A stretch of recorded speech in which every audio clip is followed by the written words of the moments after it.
sobriety, quitting alcohol, not drinking, whatever you want to call it.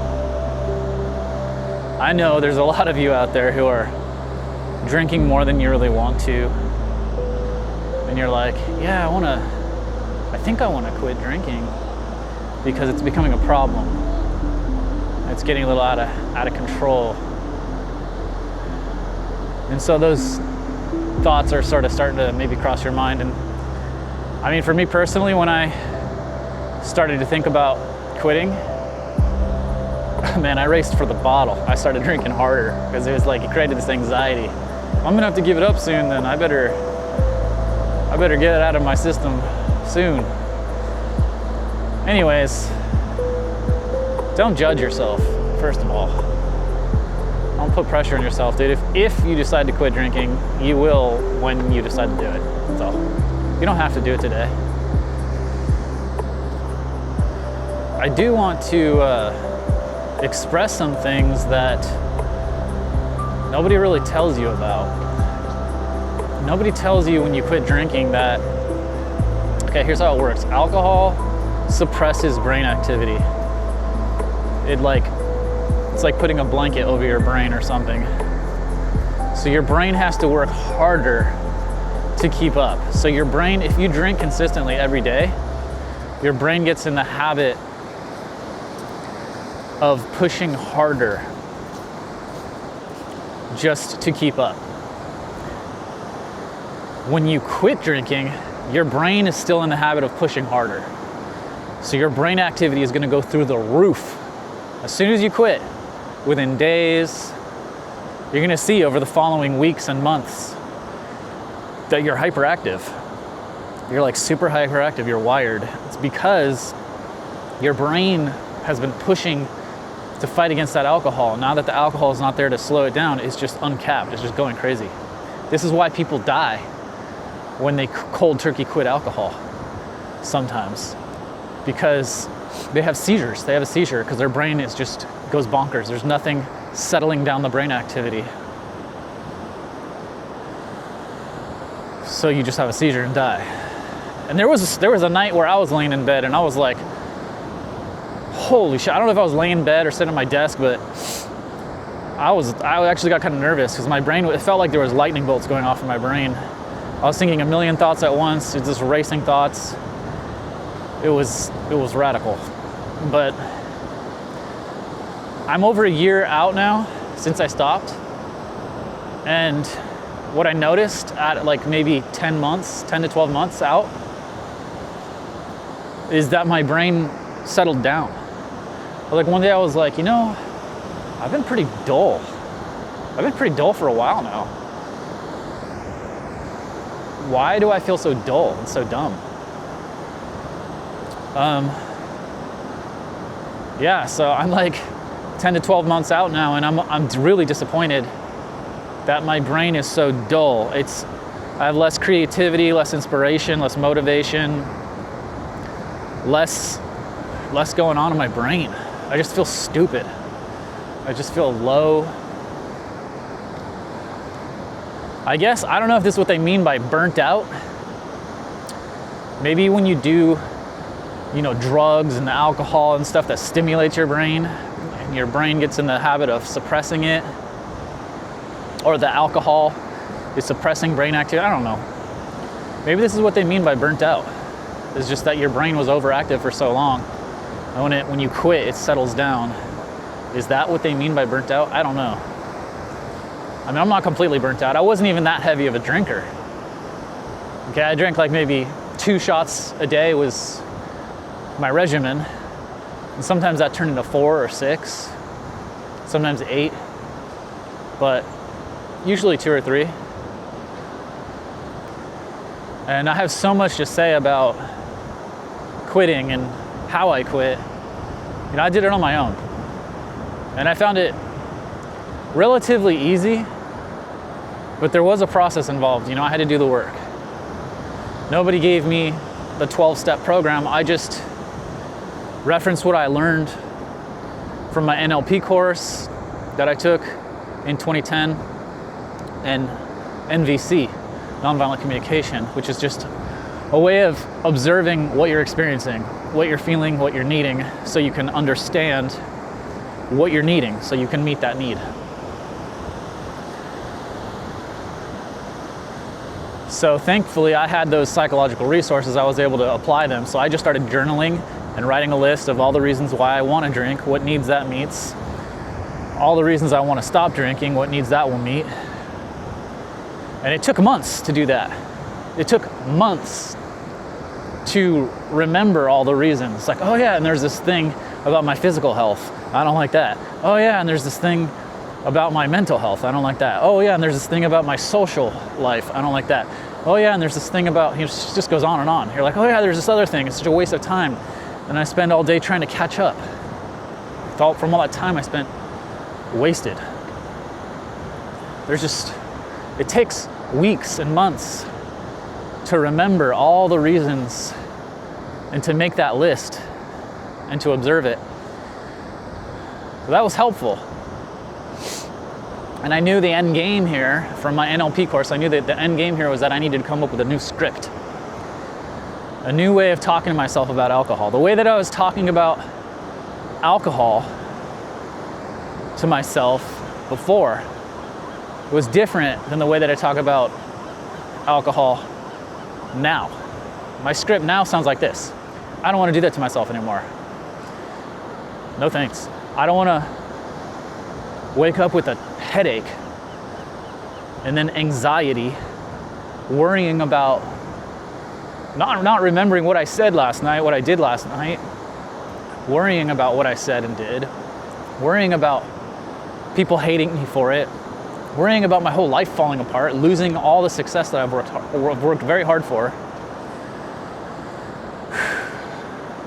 I don't want to wake up and take a piss and look at the urine and wonder if my liver is entering cirrhosis or my kidneys are failing. I don't want to worry about my physical health and all the effects that alcohol causes. I just didn't want to do that to myself anymore. So now there's another piece of the puzzle here that nobody talks about. Nobody would ever tell you to do this, but I will. It's very important. Here's what I did. This is a great secret. I drank for over a decade, okay?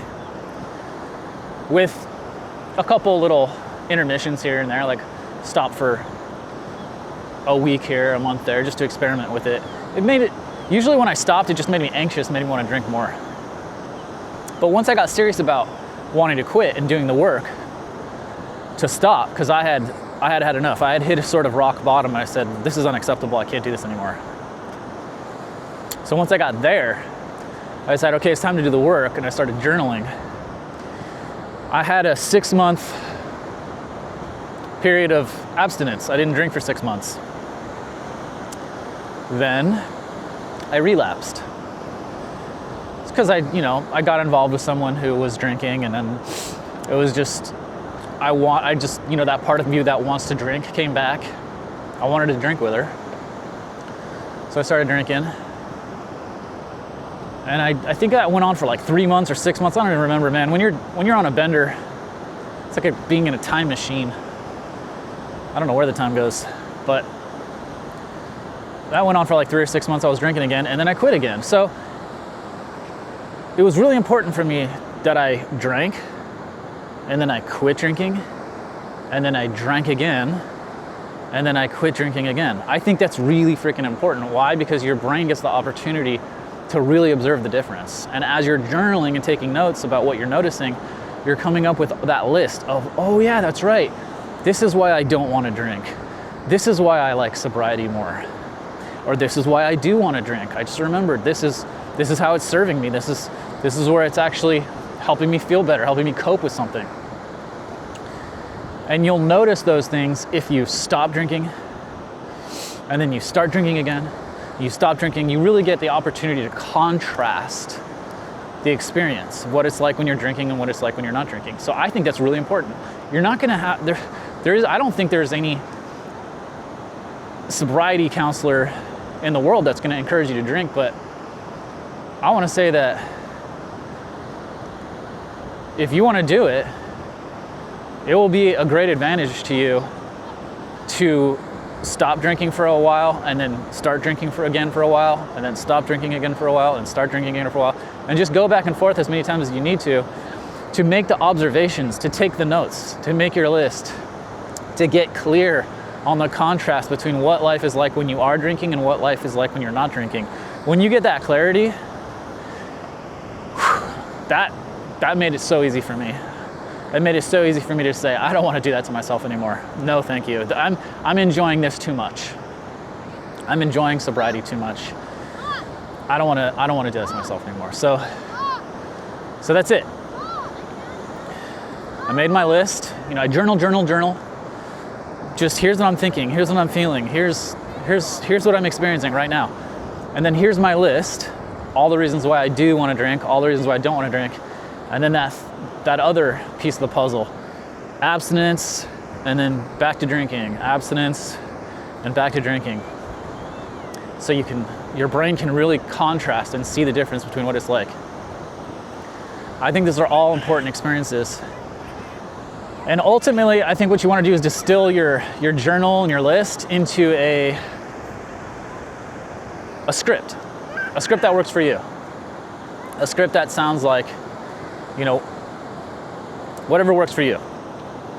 For me, I don't want to do that to myself anymore. That's pretty much what it is.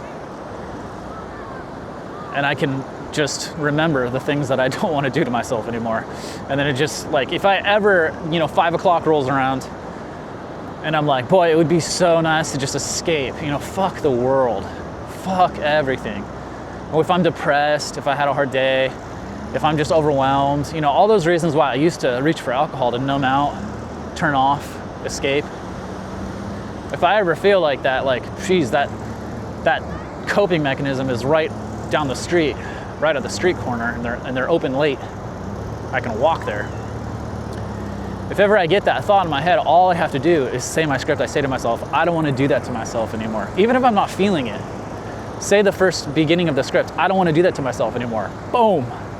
Automatically, immediately reconnects me to, I don't want to wake up with that headache. I don't want that anxiety, worrying about what I said or did the night before that I don't remember. I don't want to worry about everybody hating me and my life falling apart and all my success, everything I've worked for, just going right down the drain. I don't want to worry about my liver, my kidneys, seeing my urine color. I don't want to worry about what alcohol was doing to me anymore. I don't want to do that to myself anymore. No, thank you. I'll pass. I'll find something else to do. And that's it. You run your script and you find something else to do. That's it. So easy. Once you make the decision, it's easy once you make the decision, but getting to the point to make that decision, that's a process. Don't beat yourself up during the process. Don't beat yourself up and call yourself a loser or a failure, or an alcoholic for that matter. That's not gonna help. Reminding yourself, labeling yourself an alcoholic, that's not gonna help. I never thought of myself as an alcoholic. I understand that alcoholism is really, it's just a label for compulsive drinking. When you're drinking compulsively and it's kind of out of control. It starts to get out of your control. That's all alcoholism is. The question is, why are you doing it? What is it doing for you? What need is it meeting? What's going on in your life that you're running away from or escaping from? Those are things that need to be journaled. And then how is it hurting you? What don't you like about drinking? What pain is it causing? What's causing you to sit down and question quitting in the first place? Give yourself months to journal. Give yourself months to experience sobriety. Give yourself weeks or months again to relapse and drink again. And it's okay that you're going back and forth. It's okay, because this is the process. It's all a part of the process. It's not like you failed at sobriety if you relapse. It's just that you just weren't really ready to quit yet. You haven't really figured out exactly why or how to stop. So I'm just sharing with you what worked for me. I'm really lucky that I took an NLP course and I read the NVC book, and it provided me with a lot of psychological resources, insight, and I just knew exactly what to do. It's just it's my program of my own, you know? It starts with journaling and talking to other people initially. If you need encouragement, this is big time. Chat with others, talk to other people who have quit. If you make a Facebook post that says, I'm thinking about quitting alcohol, here's why, looking to connect with anybody else who has quit, I wanna know what it's like for you, what do you think about it? All these people will come out of the woodwork. You won't believe how many people will just step forward. Your comments will blow up. A large percentage of your friends already decided to quit, and they're loving it, and they're not looking back. And that's surprising. Nobody tells you about that. Everybody tells you, oh, it's so hard to quit, it's so hard to quit. It's not hard to quit, it's easy to quit once you decide that you want to. The process of making that decision is what I just described. So I hope this helps you. Journal, make your lists, your reasons of why you do want to drink, why you don't want to drink. Contrast periods of time when you aren't drinking with periods of time when you are drinking, get that clarity. And if you need encouragement, reach out to others and just, ask them to drop something in your inbox or leave a comment. And that's it. That's all it took for me to get clear in my mind.